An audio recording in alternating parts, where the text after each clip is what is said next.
You're listening to the Options Insider Radio Network, the home of the Options Podcast. For more quality options programs, visit theoptionsinsider.com or search for Options Insider Radio Network in your podcast provider of choice. Listeners can also access all of our programming through our mobile app available in the iTunes and Google Play stores. Select programs are also available via live stream at mixlr.com/options-insider.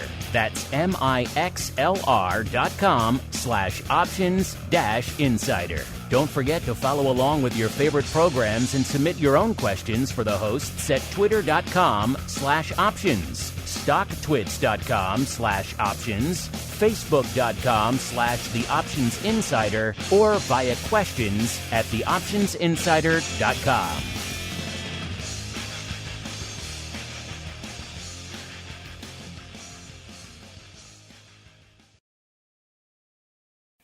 Well, jumping right into today's program, there's a wide range of issues impacting market structure, regulation, risk, and operational resiliency. Moderating our first panel of the day, help me welcome Alicia Crighton, Managing Director, Goldman Sachs, and their panelists, Scot Warren from OCC, Slade Winchester from Citigroup Global Markets, and Steve Luparello, formerly of the U.S. Securities and Exchange Commission.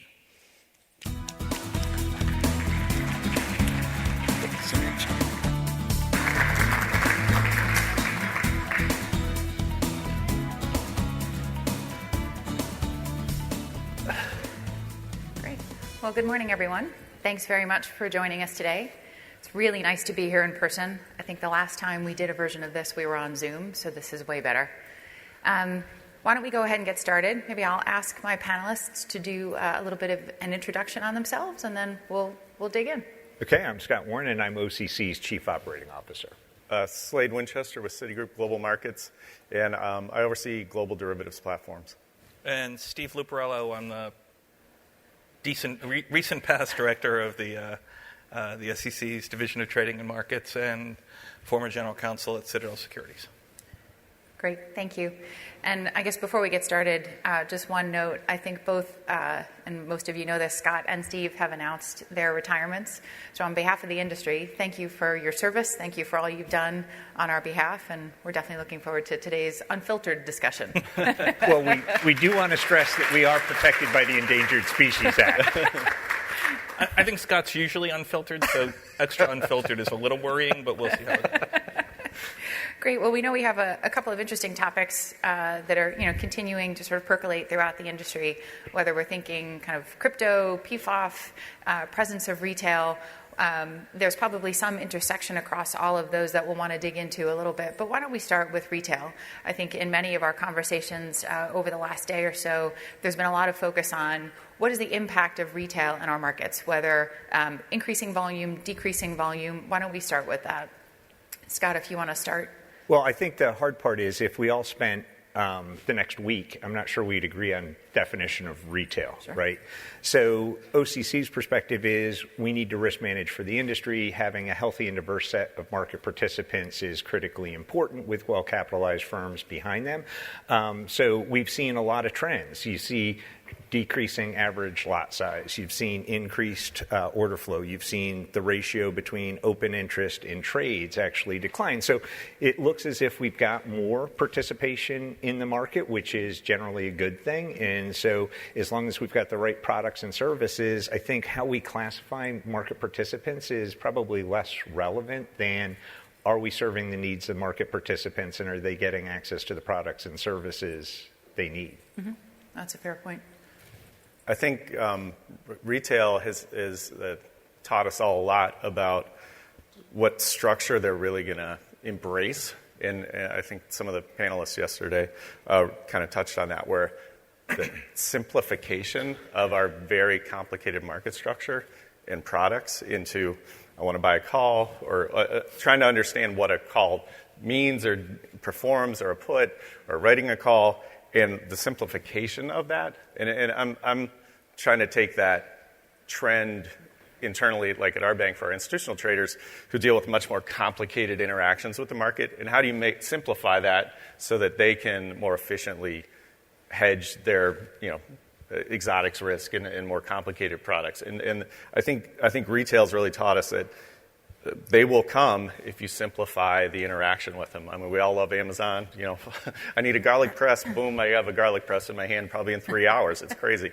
And if I want to get upside exposure in Tesla, okay, this incredible app is going to tell me. And if you want a more complicated interaction with the market, you know, Schwab, Ameritrade, Thinkorswim will provide you something more complicated. But it's really teaching us that we need to simplify the interaction between the users and the marketplace, to me.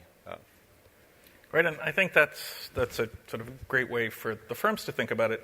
But I think the regulators then need to think about how does the change in the makeup of participation drive any changes that are needed in the protections that have existed, right? So retail has been involved in the options markets forever, and there are a suite of sales practice and other types of protections that are built into the regulatory scheme. Does this sort of increase in the number of participants and the changes in the way they participate compel changes to the regulatory response? And I think that's something that folks are thinking about but need to think through probably a little bit more. Stephen, I think that's an excellent point, and I'd like to thank one of my colleagues that's here, Karen Bielik.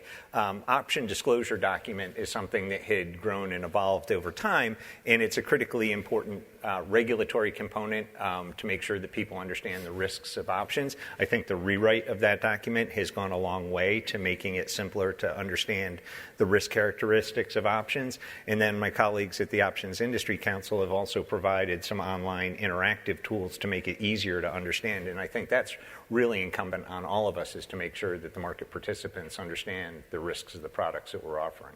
And that's a great point, right? If the industry itself can move forward in that direction, right? And obviously the ODD has an SEC component to it as well. But if there's a sense that people are getting in and understanding what they're getting into and how they're getting into it, I think that can influence whether the regulators feel the need to step in as well. And how do you think the regulators judge that, right? How do they make that decision of, do people really get it? And then what burdens does that put on us as kind of industry participants to ensure that right balance? That's a very good question, right? It's in some ways no different from how the regulators, especially the SEC, I think traditionally have thought about whether there's a need to step in, right? A lot of that comes from where the noise is coming from, and a lot of it comes from what inputs they get from a variety of different constituencies. And those constituencies aren't just the industry and retail investors, obviously. It's the press, it's the Hill, it comes from a variety of different directions. Mm-hmm. And so I think that it speaks to a bunch of things, but one of the things it speaks to, I think, is interaction as early as possible on issues like this, because other constituents are in there making points, and you want to be able to ensure that the regulators are getting calibrated, balanced views of what the current state of the market is and what the potential solutions or non-solutions exist in terms of how they should move forward. And I think we've seen that in the retail space already. Obviously, retail customer protection seems to be a big component of what the SEC is thinking about from a regulatory and market structure standpoint. Mm-hmm. And so that sort of perpetual interaction, I think, is really important. Yeah, I think I'd love to hear from a regulator how they think about the growth that we've had over that chart yesterday that was up above the retail panel, that true hockey stick growth. And people aren't doing that because they're having a bad experience. Like they're doing it hopefully for the right reasons. I would assume at some level they're not blowing themselves up and have massive complaints. Like, you would do it once or twice and be like, I'm done. If you're having a bad experience, if you're having a good experience, and I assume they're making money by the strategies they're using, and it's really all about the education, but how the regulators would think about, like, what's bad. And I totally agree. An uneducated option trader, to me, is like terrifying. And making sure there is some level of competence to it. But people are coming back and using the product over and over and over again, seemingly. Mm-hmm. Right, and it goes back to, right, so there is this suite of protections that have evolved over a period of time that were generally considered to be well-tailored when the level of retail activity was here. Yeah. When the level of retail activity is here, is it of a different type, or is it different types of people that make you reconsider whether that existing suite of regulatory protections is no longer adequate? Yeah, I would say on a personal level, like the ODD, I've never read it. I would think most people like you get it electronically now, and it's like accepting your Apple iPhone update, where you're like, yeah, I read this whole thing. But now it's credible you could. Yeah. Right. It is consumable. It's on point, and then they're supporting interactive materials that help that education process. And I think about the firms and the amount of time and effort they spend on the education initiatives, our colleagues at the Options Industry Council, how focused they are on it, because I agree 100% with Slade. People that are uninformed and uneducated in how to use the tool end up hurting themselves, and I don't think that's what any of us have an interest in. Yeah. Agreed. And I think we talked about this, as we were preparing for this. There's obviously a proposal in front of the CFTC at the moment on a disintermediated model. And I think that goes directly to this, right? If we think of what are all of our different roles in the ecosystem, how are we thinking about market integrity, providing education, providing risk management, doing credit checking, ensuring some sort of framework that kind of keeps the sort of system running. That proposal sort of changes a lot of that, and it puts a lot of those responsibilities in the hands of the clearing organization itself. What do you think about that and the impact that could have if that proceeds on the kind of current track that it seems to be proceeding on? I think there's a lot of interesting changes that it suggests. There's a lot of things to digest in there, but I think the regulatory engagement around that will be pretty interesting. It's easy to be on the wrong side of history and try to be a preservationist. Yeah. But you look in the things you mentioned, I think are what's critically important. You want to be transparent and open, so a market participant understands what they should get and what the risks and rewards are. And a lot of the structure has in place a lot of protections at different levels. And so to the extent you start changing where and how those work, we need to make sure that they're really well understood. In my world, default management, customer portability. So if the exchange, who's now also clearing the customers, fails, what happens to those customer protections? Did the retail customers really want to mutualize the risk to each other? So it's just making sure if they do, that's fine, but they've got to understand they're making a conscious choice. And so a lot of this is making sure that the customer protections are there, whether it's customer portability, default fund management, best execution obligation. It's hard if you're both the exchange and the clearinghouse of who ensures best execution.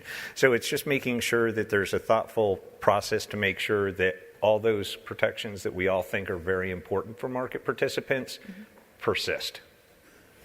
Yeah, and at Citi, there's quite a bit of focus on them. Our prime brokerage entity has their risk controls, but a lot of new discussions about agency-only credit risk, and how well do you know the finances of your customer, and are they able to post the capital in times of stress for the executions you're doing at the clearing broker where they are. And it's been an interesting journey figuring out the path of that credit risk and how you manage that. And that's something we've been focused on. I believe a lot of other agency broker-dealers have similar asks to make sure you're watching that credit risk. Yeah. And I should say that even when I was at the SEC, I would always, in situations like this, have to remind people that I didn't speak for the SEC, and now it's 10 times more true that I wouldn't speak for the SEC. And so I can't claim to any special insights into how they think about issues. But I do know historically that sort of the notion of the broker-dealer layer as an important gatekeeper and an enforcer and an element of investor protection has been something that's really deeply, deeply ingrained. And I can't imagine any sort of shift in terms of the philosophy around that. So I think, in fact, it's probably more likely that more and more is placed on all the levels in the industry as not just access to the market, but as gatekeepers for investor protection. Well, and Slade also pointed out, broker-dealers extend a lot of credit to their clients, right? And so now is the exchange going to be doing that? There's a lot of risk management functions there that are critically important that we make sure how that protection and potential conflicts of interest are disclosed. Mm-hmm. Yeah, no, agreed. Do you think this type of model lends itself more to just crypto, or is there applicability in more markets? And I think you were starting to say, before, clients go directly to options exchanges, or even, in this construct, directly to the OCC. I don't think the asset class matters. I think it's the model and the structure. And I think, people extrapolate market structure, and we've got in both futures and options well-established market structures that hopefully instill a lot of confidence in market participants.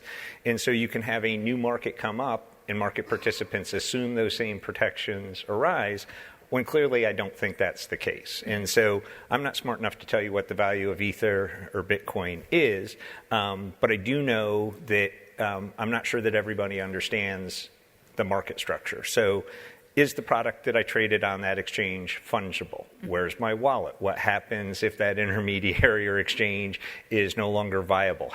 What's my recourse? Is there portability? What happens when bad things happen? And that's what's critically important to have confidence, is that things happen. And then my favorite thing is the TV ad where I can deposit cash in an ATM and get Bitcoin, and I'm still confused of what best execution quality is in that case. And lo and behold, I bought at the high of the day every time. Yeah, no, makes sense. Well, if there's nothing else, maybe we'll kind of leave crypto and intermediation or disintermediation there. Maybe we'll transition to CAT. Again, I think there's been some discussion, I know in some of the bilateral conversations I've had over the last few days, and I know many of us have, lots of time, focus, energy, dollars, resourcing put at CAT. I think we were talking about, as we were leading into this, the exemptive relief ends on July 23rd. Kind of where do we go from there? What are some of the implications of that? And would appreciate your perspective. So I also, for the last couple of years, oversaw the Citigroup Global Markets implementation of CAT from the business perspective, which was really fun and cool. And I had 606 thrown at me too, because I'm so fun. But there is. So I'll explain a little bit what Alicia was alluding to. The final phase of CAT, Phase 2E, ends July of this year. But there was 5 parts of CAT that had a exemptive relief for, and 2 of them, I think, or one of them, and a lot of people in this room should have a lot of interest in. They expire in July 31st of 2023. One is for, I wrote down the actual wording in the, I have to find it here. It's the firm quotes by market makers on a trading floor would be CAT reportable if this exemptive relief is not extended or made permanent. And upstairs, firm bid-in offers for phone calls and unstructured communication, i.e. IMs, would be reportable even if they don't turn into orders.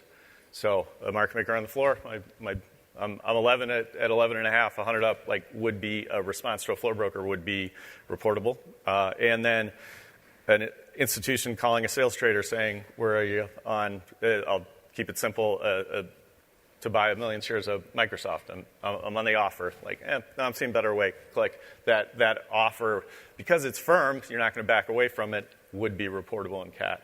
And I don't really have a dog in the fight whether it's appropriate or not. I'm just more worried that the industry isn't fully aware that these are out there, that people either weren't that versed in the rule, or they've kind of forgotten about it.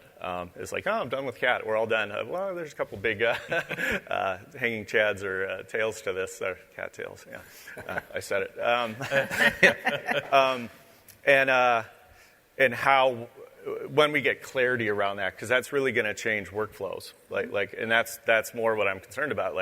If at what point do I have to go really engage with the sales trading department to say, you guys have to change your workflows and the way you communicate with clients so we can at least somehow turn your conversation into a structured JSON message that we're going to submit to CAT. So it's something that I have concerns about, whether the regulators want it or not, or should have that information.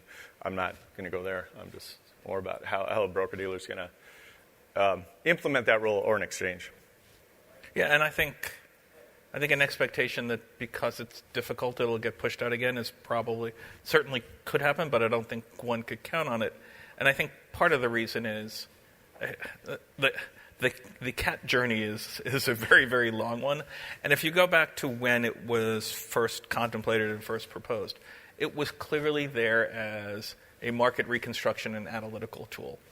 Over the last 10, 12, 14 years, whatever it's been, it has clearly morphed into primarily an enforcement tool. And I think so long as that's the type of information that the Commission and the SROs would think would be helpful as enforcement information, there's probably going to be a desire to capture it. And I would suspect that while it's certainly possible that things could get extended and it's certainly possible that things could revert, I think people are going to look at that type of information as useful information in enforcement investigations and want to grab it when it's available. Yeah, that makes sense. We'll transition again. Maybe we'll touch on PFOF, again, another topic of significant debate, both here at the conference and within the industry at large. I think general consensus, unclear. Clearly, the SEC is focused on it. Unclear what the action is. Do they move swiftly or not at all? I know one of the things that we wanted to make sure we touched on, and I'll hand it over to you in a minute, is sort of talking through differences between the model from an equities and an options perspective, and then thinking through what are the alternatives, if any. So, do you want to start? Yeah. Sure. Again, not speaking for any of my former employers, immediate or deeply in the past, right? I think again, it's when a regulator thinks about the issues, right? They have to think about what is the market failure that needs to be solved, and then how can you solve it in a tailored way? And I think PFOF creates some sort of obstacles to the simplicity of that thought process, right? Part of it is that PFOF in the option space, as you say, is fundamentally different from PFOF in the equity space, and that's in part driven by the market structure, but also that there are equivalencies in the markets for both those things. So there's PFOF and there's rebates, and if you tried to ban certain things, they just morph into areas that are even more opaque. And so assessing that it seems to be something that just seems a little icky and causes the potential for conflict of interest, that part is easy. Coming up with something that's actually helpful, I think, is a little bit more difficult, which is why I think historically this conversation has popped up numerous times over a long, long period of time. And enhancements to disclosure is always the place where people seem to end up, right? So long as you know what you're getting and so long as it's well understood, that's a place where the regulator seems to be able to do something good without causing any unintended consequences. I don't know, having worked on something that enhanced PFOF disclosure less than 5 years ago, I don't know that there's really a ton left to do in that space and whether that will scratch the itch. The other thing is, if PFOF is really causing conflicts, right, is there an existing rule set that works to solve that? And some would argue that best execution does exactly that, and can you go down the best execution path and maybe, and I think FINRA has done some of this, continue to provide more clarity around what expectations are, and is that another way to get at it? But it's simple to decide it's a problem. It's really, really complicated to figure out what to do about it. Mm-hmm. Yeah, I don't know what it means to get rid of it. Like right. Does that mean maker-taker is then not acceptable anymore? Mm-hmm. And what does that replace the world with? And does that mean everybody's charging fees and drive things off exchanges? And does it reduce transparency? To me, like the CAP conversation and payment for order flow, and a lot of the regulatory things I was thinking about before this, it's all about transparency. And they seem to really want to have a deeper look into how are we doing business? Are we treating our customers as fairly as we say we do? And I think that 606A1, while a ton of work, I implemented that at our shop, there's a lot of transparency out there, and I do think that there is a bit of a gap in it that they're trying to address where, one broker-dealer may route to their affiliated broker-dealer, and because of the part of the rule where the affiliate says, oh, it's from a broker-dealer, I don't have to report that activity because they're going to report, and then there's just a report saying, I sent everything to my affiliate. It's just, so I think they're trying to address that like lack of transparency maybe they didn't think of when it was originally contemplated. But I really think that trying to have as much transparency around it helps with those perceived conflicts. And if you consider, like, I consider it's more like a profit sharing. There's profit sharing, and then those are going back to customers. Commissions went to zero because of all this payment for order flow. A lot of it, if you look at the numbers, it's probably a lot based on option order flow.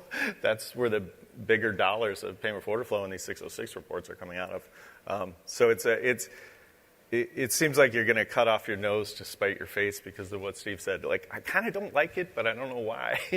And if you can just provide the proper amount of transparency, maybe people can get more comfortable with that. Right, and the simple message of, well, if you kill it, you probably kill zero commissions, tends to make everything seem a little bit more toxic to delve into, too. No, and I think it's the central problem of what problem are we trying to solve? Because it is, you have the potential for conflict of interest with payment for order flow and some level of distaste, but I think it's also important to look at the market structure. Clearly, differences between equity and options. Disclosure regimes certainly help that. Best execution requirements help that. 606 reporting quality helps. I think that we all know that there's some gamesmanship in how those happen. But it is economic sharing, right? Because it's irrefutable that there's an information advantage to order flow, right? And so being able to share that with the firms that introduced it, it's Slade said it's a form of profit sharing, because the only thing worse than payment for order flow is no payment for order flow, because I really don't think we needed to organize a bake sale for one of Steve's former firms that really having a hard time making ends meet. And I also need to stress that the drink coupon in your packet from Citadel was not alcohol for order flow in any way, shape, or form that needs to be disclosed. But what you'll see is it'll manifest itself into other forms because there's economic value to who got the order first, right? And so whether it's this version of payment for order flow or some other economic sharing, there is a symbiotic relationship between an order provider and somebody willing to provide execution services. You need to make sure that those conflicts are understood and are transparent.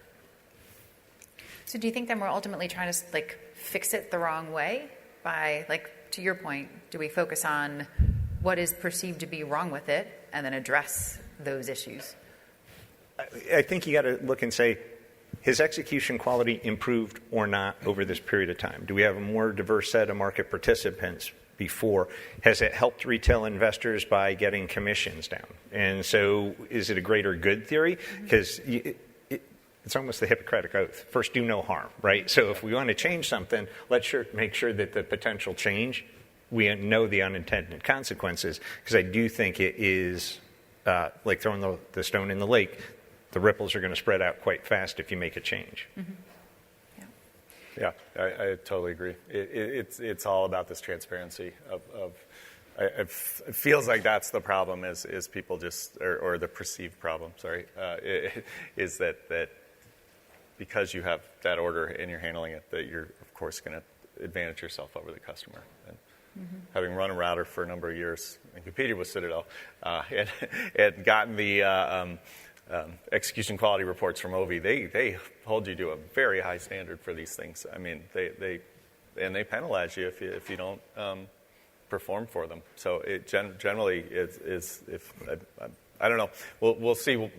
Hopefully, the SEC or regulators can articulate where they think the conflicts are and how that could be more transparent. Yeah, and I think that's I agree with both Slade and Scott, right? That the level of transparency out there right now is imperfect, but still fairly. The regulatorily mandated disclosures are imperfect, but still relatively robust. I think there's general agreement that 605 could be modernized in a way that would be really helpful. But in part, that's been filled in by firms demanding enhancements on 605. And so the level of competition and the level of transparency are both very, very vigorous, and I tend to think that solves many of the concerns one would have around doing things that are being done in a conflicted way. Yeah. We'll ask a couple more questions before we open it up to the audience, kind of two different lenses on it. What do you think about from an innovation perspective? It feels like, and Slade, we were joking around about this before we came up here, like, when you think about what's happened over the last 2 years, or I think that something happened 2 years ago, it was actually 4, right? We've sort of survived the last 2 years, and it's been managing sort of a series of risks and changes and adjustments that we've all had to make in our lives in a very, kind of fast-paced way. Where do you feel like that's left us from an innovation standpoint, from an options industry perspective? Like, if you think about where the growth is coming from, what are some other changes that maybe should be on the horizon that we're not talking about?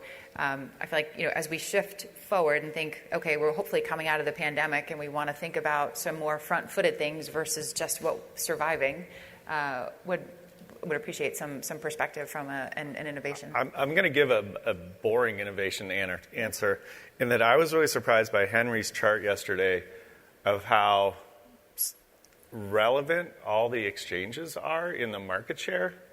And I think the box guys wanted me to point out that Henry had them at 3% and they're actually 5%.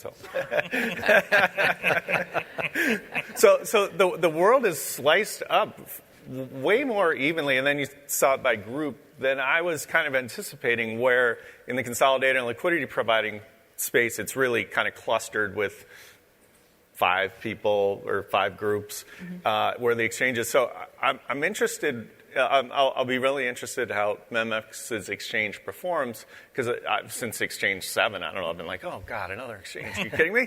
Why? But somehow they're performing a need in the marketplace. They're grabbing relevant market share and adapting their business models in ways that seem to help the industry grow. So I find that really interesting. I'm really going to observe, be a student of how they grow their market and what they do to because they have to do something innovative to get market share away from the very competitive, exchanges that are attracting order flow today. So venues seem to be an area where there actually is some innovation going on, where I feel like we all feel like, they're all the same. Fair. But I also think there's an opportunity to where you started from, of simplicity. We've grown very complicated markets. Look at the number of strikes. But at the same time, we've also had product innovation. So you had quarterlies, monthlies, and now weeklies, and we'll have expiration for each day of the week. But it meets a need of an investor, right? They wanted a shorter duration product. So I think those are the types of things of, do the product solve a problem for the market participant? But at the same time, we can't have an unlimited proliferation of products and strikes, because it gets very complicated for all of us to manage sort of that overhead infrastructure of, 1.5 million products. So we have to think through of, what do the market participants need? What are the implications on market structure? And can we afford, as an industry, the burden of sort of maintaining that inventory of products? So technology certainly has helped a lot in all our ability to deal with that complexity, but some of the complexity starts to press the bounds of whose best interest is this really in? Yeah. And I tend to think issues like that, that's a place where the regulators probably should just leave well enough alone, right? I would have said that the maximum number of useful options exchanges was 5 exchanges ago. But as Slade points out, right, there seems to be reasons why the market responds to it. And so I think historically there's been that complaint about there's too many venues, it's too complex, there's too much fragmentation. But again, I don't think you want the regulators deciding what that optimal number is. The market's going to be very effective at figuring out what that optimal number is. Yeah, I think that, to Scott's point about the new expirations, and I hated weeklies. Like how off was I on that? That was a decade ago, but it's really about, can we as an industry have some discipline around going, and our listed option market structure working group is working with some of the exchanges on, like, okay, let's do some analysis on what the week 4 and 5 really don't trade that much, and they create a lot of traffic, and so that's risk for market makers to have out there, and can they concentrate that more on where products are that are actually trading, and can we delist some products that are eating up our scarce resources, bandwidth, all these different things to process this massive amount of data and focus it on where there's actual activity and customer interest. And you try things, and then don't just be stuck with, because it exists, we have to quote it in perpetuity. Let's have some discipline around adapting both our successes and our failures in the market. Well, thanks for that. I guess finally, what are some of the things that worry you, keep you up at night? Planning your retirement? You're only going to get an answer from Slade on this. Now, actually, I think for all of us, it's the cyber threat, right? Information security and the protection. If you want to disrupt the U.S. financial system, taking out the center counterparties, taking out the exchanges, hitting the broker-dealers. No one's going to attack OCC to steal the money. We don't have the money. It's in another bank. But if you want to disrupt the financial system, we're all very attractive targets to do that. And as my chief information security officer keeps telling me, I'm the weakest link in the chain because it's going to be the one employee who clicks on the email. It's just making sure that we got the training and vigilance in place with teams behind it, because it's what we owe the market participants, is not to be vulnerable. Mm-hmm. To me, it's that this great customer experience somehow falls apart, that we don't continue to invest in our quote taker plants, that the liquidity somehow vaporizes in the market flash, like flash crash type events really scare me in that would provide bad experiences for people and opportunities for people to say, yeah, see, options, you never should have gotten involved in this, and headlines and things like that. It's really about continuing to invest in this business. And I think we've all done that and kept up with this amazing growth in the quote traffic, but it's keeping real vigilance around the customer experience and maintaining that perception that I'm getting a good deal. I know what I'm trading. I think I know what I'm trading.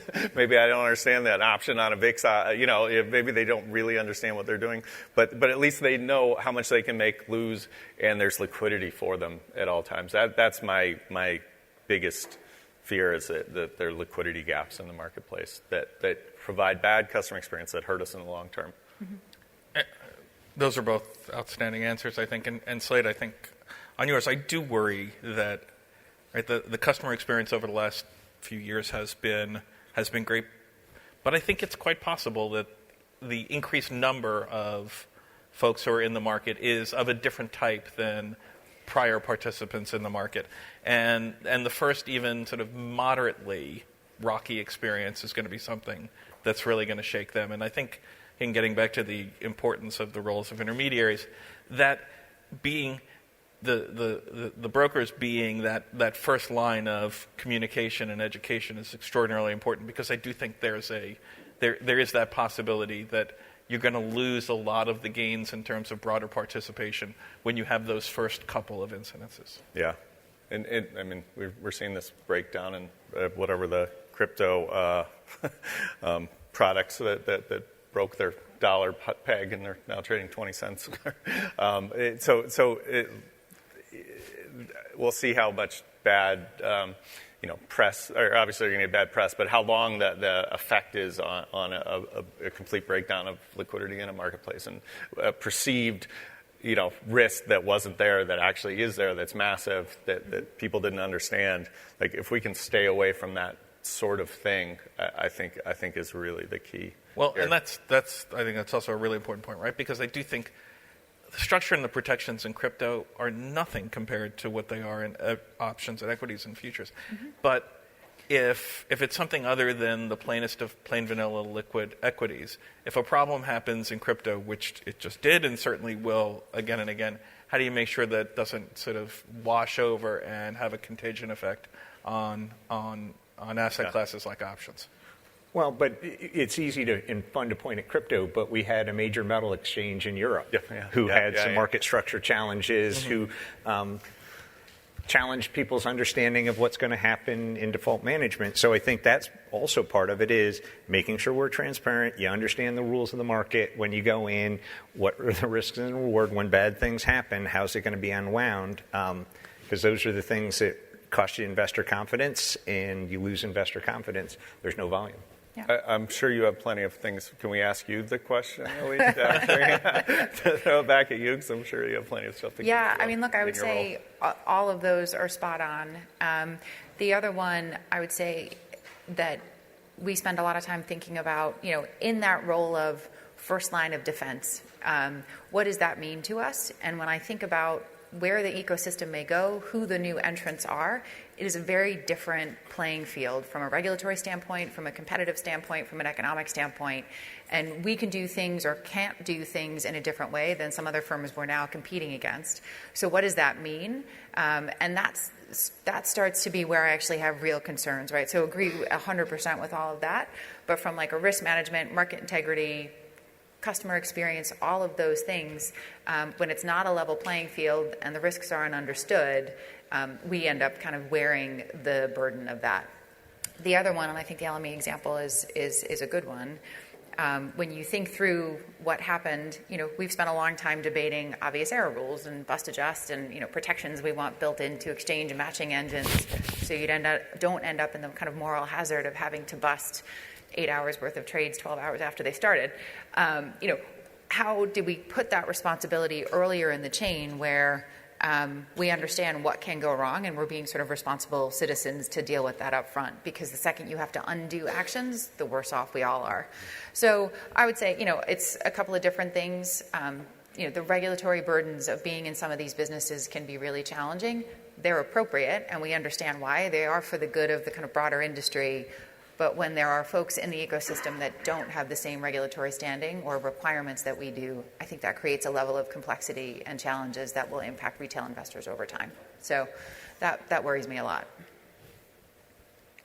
I think we ran out of time. We did. I was going to do the lightning round on your retirement plans. That's the least interesting topic.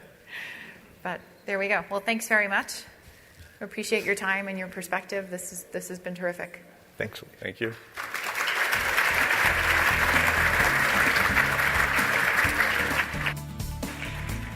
You're listening to the Options Insider Radio Network, the home of the Options Podcast. For more quality options programs, visit theoptionsinsider.com or search for Options Insider Radio Network in your podcast provider of choice. Listeners can also access all of our programming through our mobile app available in the iTunes and Google Play stores. Select programs are also available via live stream at mixlr.com/options-insider.